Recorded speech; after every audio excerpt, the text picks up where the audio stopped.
नमो विष्णुपदाय कृष्णप्रेष्ठाय भूतले श्रीमते भक्तिवेदांत स्वामिनिते नामिने नमस्ते सारस्वते देवे गौरवाणी प्रचारिणे निर्विशेष शून्यवादी पश्चात्य देशतारिणे Hare Krishna Krishna Krishna Hare Hare Hare Ram Ram Ram Hare Hare. I welcome you all in the Srila Prabhupada books reading class.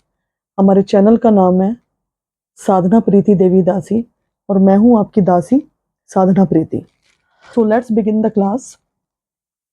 हमारी बुक चल रही है जन्म और मृत्यु से परे। इसका 4th चैप्टर चल रहा है। इसमें पेज नंबर 38 है।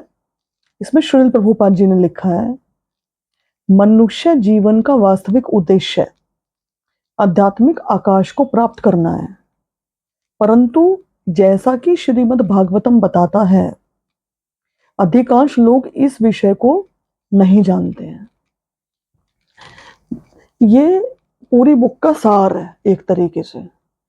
इसमें बहुत ही इंपॉर्टेंट बात श्रील प्रभुपाद जी ने लिखी है कि मनुष्य जो जीवन है वो बहुत दुर्लभ है, बड़ी मुश्किल से मनुष्य जीवन प्राप्त होता है। अब इसका जो वास्तविक उद्देश्य है वो लोगों को पता नहीं है कि मनुष्य जीवन तो मिल गया, लेकिन इसका वास्तविक उद्देश्य क्या है ये पता नहीं है।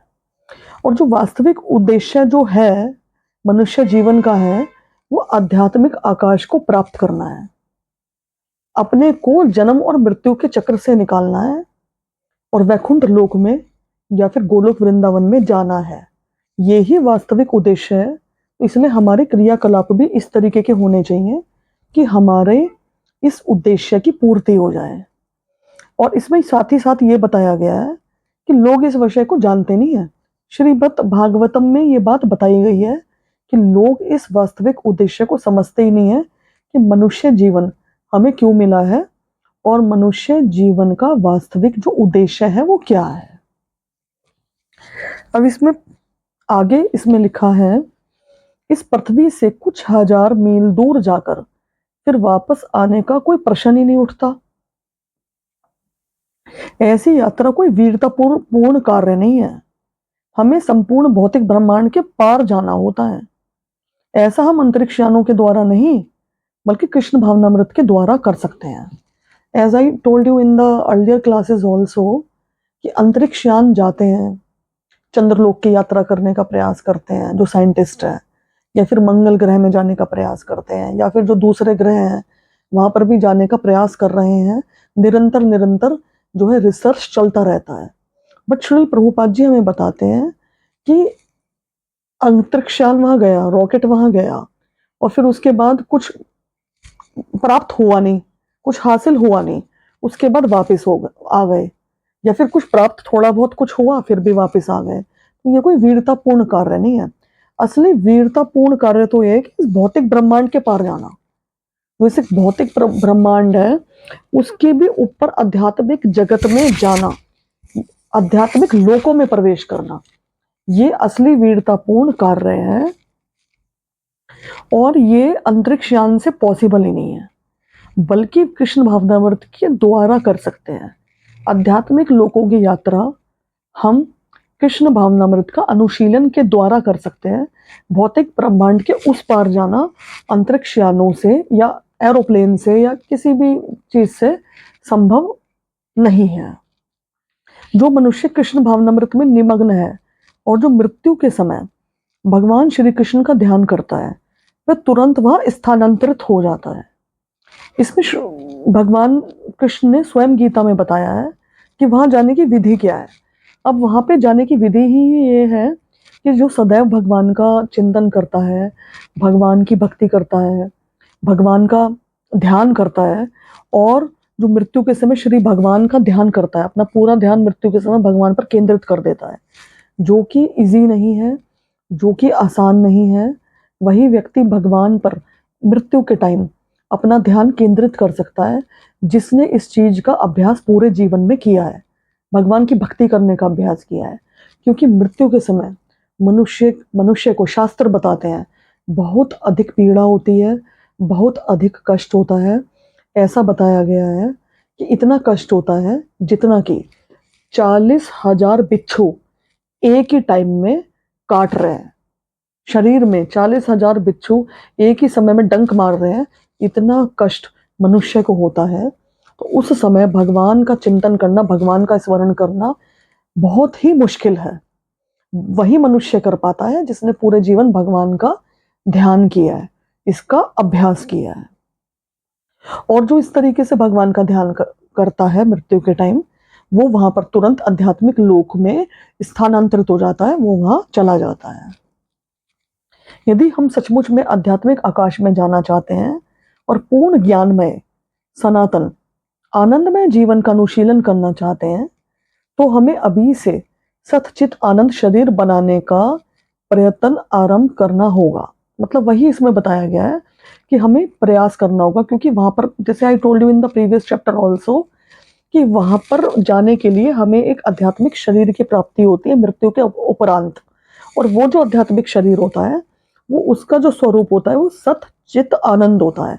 सतचित आनंद मतलब वो एटर्नल होता है, वो शरीर, आध्यात्मिक शरीर, उसको पूर्ण ज्ञान होता है और पूर्ण आनंदमय होता है ऐसा शरीर। तो ऐसे शरीर को प्राप्त करने का हमें प्रयत्न करना, आरंभ करना होगा। कहा जाता है कि श्री कृष्ण का शरीर सतचित आनंद है। हाँ, भगवान का जो शरीर है वो सतचित आनंद है। ईश्वरा परमा कृष्णा सच्चिदानंद विग्रह। और हमारे पास भी ऐसा ही शाश्वतता, ज्ञान और आनंद से परिपूर्ण शरीर है। हमारे पास भी ऐसा आध्यात्मिक शरीर है, सच्चित आनंद शरीर है, जिसको हम क्या कहते हैं, आत्मा। परंतु वह बहुत छोटा है। जैसे कि मैंने उसका साइज बताया था कि जो बाल है, उसका जो अग्रभाग है, जो पॉइंट है बाल का, हमारे सिर के बाल का जो पॉइंट है, उसका 10,000वां भाग आत्मा के साइज के बराबर है। इसीलिए हम उसको देख नहीं सकते हैं अपनी आंखों से, इसलिए लोग आत्मा के अस्तित्व को ही नकारते हैं। और ये, परंतु ये बहुत ही छोटा है और पदार्थ के आवरण से ढका हुआ है। पदार्थ का आवरण मतलब ये जो पंच धातु से निर्मित हमारा शरीर है, इससे ये जो आत्मा है ये ढकी हुई है। जिस प्रकार से बादल से आकाश ढक जाता है, तो हम आसमान को या फिर सूरज को देख नहीं पाते हैं। हमें लगता है सूरज है ही नहीं आकाश में, हमें ऐसा प्रतीत होता है, या आसमान भी नहीं दिखता, हमें काले बादल दिखाई देते हैं। इसी प्रकार से जो पंच धातु से निर्मित हमारा शरीर है, इससे जो हमारी आत्मा है ये ढकी हुई है। यदि किसी भी तरह से हम इस असत आवरण को त्याग सकें, तो हम उस आध्यात्मिक विश्व में पहुंच सकते हैं। यदि एक बार हम उस आध्यात्मिक जगत को प्राप्त कर लें, तो वापस आना जरूरी नहीं है। यम प्राप्य ना निवतरन्ते।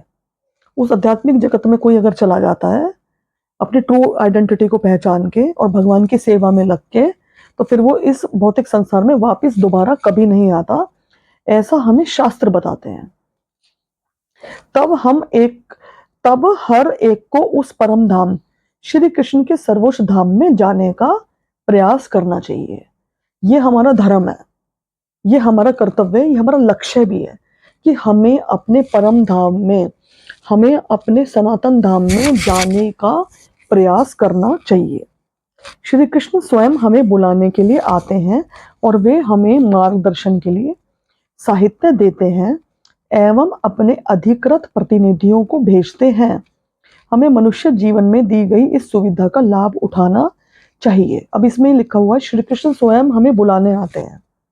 वाकई में हमें श्री कृष्ण बुलाने आते हैं, क्योंकि उन्होंने अब 5,000 वर्ष पूर्व भगवान ने यहाँ पर अवतार लिया और भगवान ने यहाँ पर श्रीमद् भगवद गीता का ज्ञान अर्जुन को दिया। और वो अर्जुन तो सिर्फ माध्यम थे, वो ज्ञान पूरी की पूरी संपूर्ण मानव जाति के लिए वो ज्ञान दिया गया है। वो ज्ञान हम सबके लिए है। तो भगवान हमें बुलाने के लिए आते हैं। भगवान ने भी 540 साल पहले श्री चैतन्य महाप्रभु के रूप में आए और हरे कृष्ण महामंत्र का गिफ्ट हमें दिया। तो हमें वो हरे कृष्ण महामंत्र का जप करना चाहिए। हमें श्रीमद् भगवद गीता या भागवतम जैसे शास्त्रों का अध्ययन करना चाहिए। और इसमें यह है कि वो अपने अधिकृत प्रतिनिधियों को भी भेजते हैं, जो भगवान के प्रतिनिधि हैं, जो गुरु के रूप में यहाँ पर आते हैं, आचार्य के रूप में आते हैं। तो हमें उनकी वाणी को सुनना चाहिए। हमें मनुष्य जीवन में दी गई सुविधा का लाभ उठाना चाहिए। अब जैसा कि बार बार इसमें बताया गया कि जो मनुष्य जीवन है बहुत दुर्लभ है, सरलता से प्राप्त नहीं होता है। जीव 84 लाख योनियों में घूमता रहता है। इसके अलावा कभी इस लोक में, कभी उस लोक में, कभी स्वर्ग लोक में जाता है, कभी नर्क लोक में जाता है, नरकों में सड़ता है, फिर वापस यहाँ पे पृथ्वी लोक पर आ जाता है, जानवर बन जाता है, फिर जानवर बनता है, फिर उसके बाद धीरे धीरे करके कर्मशः उसे मनुष्य जीवन प्राप्त होता है। तो इस तरीके से ये जो है, ये सर्कल जो है चलता रहता है। तो हमें इस मनुष्य जीवन का लाभ उठाना चाहिए और कृष्ण भावनामृत को अपने जीवन में उतारना चाहिए। मनुष्य योनि इस वरदान का लाभ उठाने का सुअवसर है और किसी राष्ट्र, माता पिता, गुरु तथा परिपालक का यह कर्तव्य है कि जिन्होंने ये मनुष्य योनि पा ली है उन्हें जीवन की इस पूर्णता को प्राप्त करने के लिए उन्नत बनाए। केवल कुत्ते बिल्लियों की भांति खाना, सोना, मैथुन करना और लड़ना सभ्यता नहीं है। इसमें ये लिखा है श्रील प्रभुपाद जी ने कि मनुष्य योनि तो एक वरदान है, क्योंकि ये तो बड़ी मुश्किल से मिलते, मनुष्य जीवन तो बड़ा मुश्किल से मिलता है, और ये सुअवसर है कृष्ण भावनामृत को अपने जीवन में उतारने के लिए। अब इसमें यह भी दिया हुआ है कि जो कोई भी कंट्री है, कोई भी राष्ट्र है, या फिर माता पिता जो भी पेरेंट्स है, या फिर जो गुरु हैं या गार्जियन है, उनका ये कर्तव्य बनता है कि अपना उद्धार तो करे ही करें। जो दूसरे लोग हैं जिनको मनुष्य योनि मिली है, मनुष्य जीवन प्राप्त हुआ है, उनका भी उद्धार करें, उनको भी ये ज्ञान प्रदान करें कि ये मनुष्य जीवन बहुत ही दुर्लभ है, इसको यूं ही वेस्ट मत करो। कुत्ते बिल्लियों की तरह खाने के लिए, सोने के लिए, मैथुन करने के लिए और लड़ने के लिए मनुष्य जीवन नहीं है। इसका हमें सदुपयोग करना है। हमें अपनी ट्रू आइडेंटिटी को पहचानना है कि हमारी वास्तविक पहचान क्या है, परमेश्वर कौन है, परमेश्वर के साथ हमारा संबंध क्या है, और परमेश्वर की प्राप्ति हमें कैसे हो सकती है, भगवान के प्रेम की प्राप्ति हमें कैसे हो सकती है, और जो हमारा सनातन निवास स्थान है वहां पर हम कैसे जा सकते हैं। तो हमें ये सब कैलकुलेशन करनी है, हमें ये सब समझना है, और ये सब जो है हमें समझाते हैं गुरु, साधु और शास्त्र। तो हमें गुरु, साधु और शास्त्रों के माध्यम से ये ज्ञान को प्राप्त करना है और इस ज्ञान को अपने जीवन में उतारना है। साथ ही साथ जो लोग हमसे जुड़े हुए हैं, जो बच्चे हैं हमारे, या जो भी लोग हमसे जुड़े हुए हैं, हम इस ज्ञान को दूसरों से बांटें, अपने परिवारजनों को समझाएं, अपने रिलेटिव्स को ये ज्ञान दें, अपने नियर एंड डियर वंस को ये ज्ञान दें कि मनुष्य जीवन का सदुपयोग करो, इसे यूं ही वेस्ट मत करो। अब इसमें आगे दिया हुआ है पूर्ण पुरुषोत्तम परमेश्वर जो सबसे महान है, अनन्य भक्ति के द्वारा प्राप्त किए जा सकते हैं। भगवान भक्ति के द्वारा प्राप्त किए जा सकते हैं। ये भगवत गीता में चैप्टर 8 का 22 श्लोक है, उसमें ये बताया गया है। यद्यपि वे अपने धाम में विराजमान रहते हैं तो भी वे सर्वव्यापी हैं और सब कुछ उनमें ही स्थित है। भगवान तो अपने लोक में, गोलोक वृंदावन में सदैव विराजमान है, लेकिन इसका मतलब ये नहीं कि वो यहाँ पर विराजमान नहीं है, वो यहाँ पर भी विराजमान है। जैसे सूरज होता है तो सूरज ऊपर आकाश में होता है, लेकिन जो उसकी किरणें होती हैं वो सर्वत्र फैलती हैं। तो इसी प्रकार से भगवान अपनी विभिन्न विभिन्न शक्तियों के रूप में सर्वत्र विराजमान होते हैं, सर्वत्र उपस्थित होते हैं, और हम उनकी उपस्थिति को महसूस कर सकते हैं। यदि हम सचमुच उस परम धाम को जानने के इच्छुक हैं तो भक्ति ही उसकी विधि है जो यहाँ दी गई है। भक्तिया का अर्थ है भक्तिमय सेवा, परमेश्वर की शरणागति। यदि हम वास्तव में उस परम धाम को जानने के इच्छुक हैं तो हम वहां पर जा सकते हैं, और जाने का बहुत ही सरल विधि है जाने की। उसकी विधि है भगवान की भक्ति करना, भगवान की शरणागति, भगवान की शरण में चले जाना, पूर्णतया शरणागत हो जाना ही ये विधि है। भगवान की सेवा करना ही ये विधि है जिससे कि हम उस परम धाम को प्राप्त कर सकते हैं। मृत्यु के उपरांत हम वहां जा सकते हैं।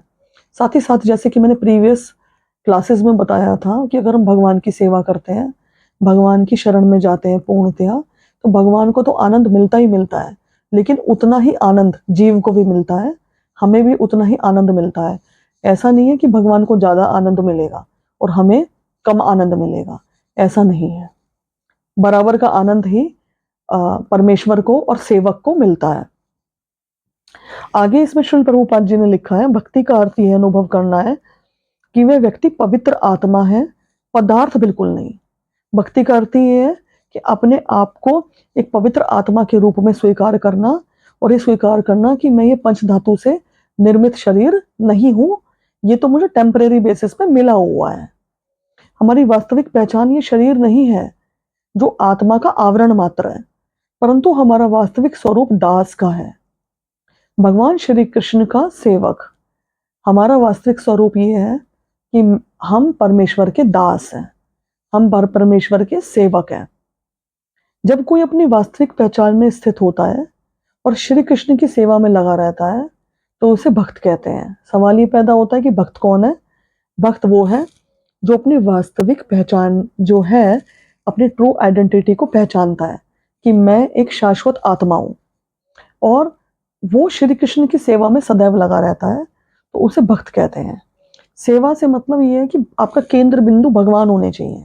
कि अगर if you are doing something, कोई भी कार्य कर रहे हैं, आप बिजनेस कर रहे हैं, आप जॉब कर रहे हैं, आप कुकिंग कर रहे हैं, या आप कोई भी कार्य कर रहे हैं, तो आपका कॉन्शियसनेस ये होना चाहिए कि हे भगवान, मैं आपके लिए कर रहा हूँ, ये बिजनेस आपका है, आपने ही मुझे दिया है, ये जो जॉब है ये मैं आपके लिए कर रही हूँ, ये आपके लिए कर रहा हूँ, ये जॉब करने की जो क्षमता है ये मुझे आपसे ही प्रदान हुई है, ये अपॉर्चुनिटी मुझे आपने ही दी है, तो केंद्र बिंदु भगवान होने चाहिए।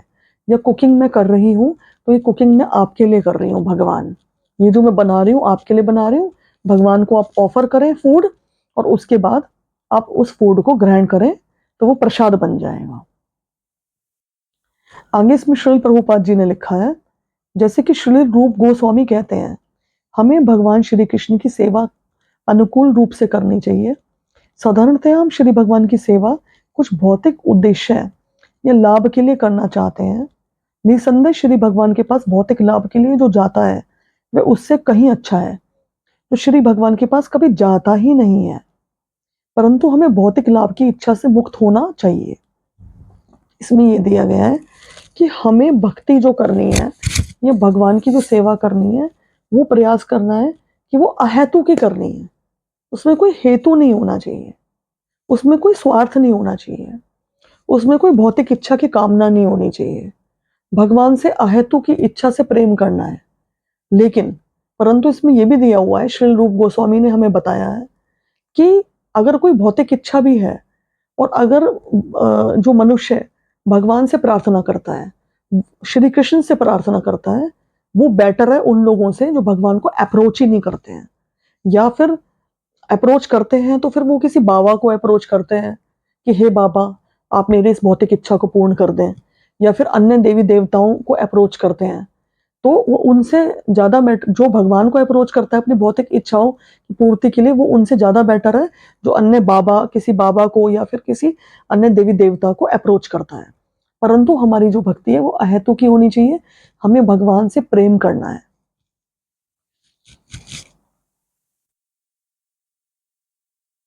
इसमें आगे ये लिखा है, श्री कृष्ण को समझना हमारा उद्देश्य होना चाहिए।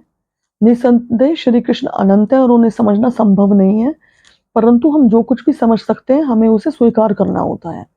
मतलब इसमें ये दिया हुआ है कि श्री कृष्ण को समझने का प्रयास हमें करना चाहिए।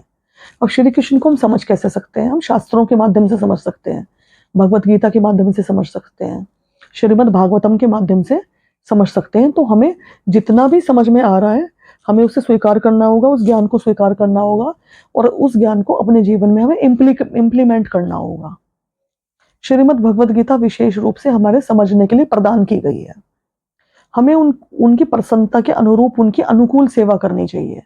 इसका मतलब ये है, इसका मीनिंग ये है कि हमें अनुकूल सेवा करनी चाहिए। हमें किस तरीके से सेवा करनी चाहिए ये हमें शास्त्रों से पता चलेगा। कि जैसे कि मैं I am just giving you an example कि जैसे कि शास्त्रों में लिखा गया है कि आप भगवान की अगर सेवा करना चाह रहे हैं, भगवान को भोग अर्पित करना चाह रहे हैं, आपने कुछ फूड कुक किया, तो शास्त्रों से भी जानकारी मिलती है कि भगवान को अगर भोग लगाना है तो वो विदाउट ओनियन गार्लिक होना चाहिए। अब उसमें तुलसी पत्र डाल के आप भगवान को ऑफर करें, तो ये विधि हमें प्राप्त होती है। तो इस तरीके से आप अगर ऑफर करेंगे फूड तो वो सारा प्रसाद बन जाएगा। तो हमें अनुकूल रूप से सेवा करनी है, हमें अपने मन मुताबिक सेवा नहीं करनी कि अपने हम तो मन के हिसाब से सेवा कर रहे हैं, वो तो फिर मनोधर्म हो जाएगा कि हमें ऐसे ठीक लग रहा है तो हम इस प्रकार से सेवा करेंगे। हमने अपनी विधि को निर्माण कर लिया, तो हमें स्वयं से अपनी कोई विधि को का निर्माण नहीं करना, हमें शास्त्रों की वाणी को फॉलो करना है, गुरु की वाणी को फॉलो करना है। फिर वो सेवा जो कहलाई जाएगी वो अनुकूल रूप से सेवा कहलाई जाएगी। कृष्ण भावनामृत एक महान विज्ञान है जिसमें विपुल साहित्य उपलब्ध है और भक्ति की उपलब्धि के लिए हमें उसका उपयोग करना चाहिए। हाँ, इसमें दिया हुआ है कि जो कृष्ण भावनामृत है वो एक विज्ञान है, दैट इज अ साइंस। और भगवत गीता स्वयं एक अपने आप में एक साइंस है, कोई कल्पना नहीं है।